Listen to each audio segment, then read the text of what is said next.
আমি মোহাম্মদ মোস্তাফিজুর রহমান বাপ্পি, শহীদ মাহফুজ আলম শ্রাবণের বড় ভাই। তো শহীদ শ্রাবণ মিরপুর ২ মডেল থানার সামনে ৫ই আগস্ট বেলা ৩টা ২০ মিনিটে গুলিবিদ্ধ হয়ে মারা যায়।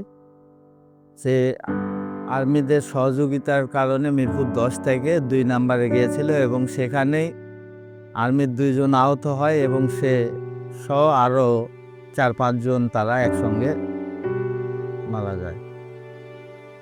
আর বর্তমান সরকারের কাছে বা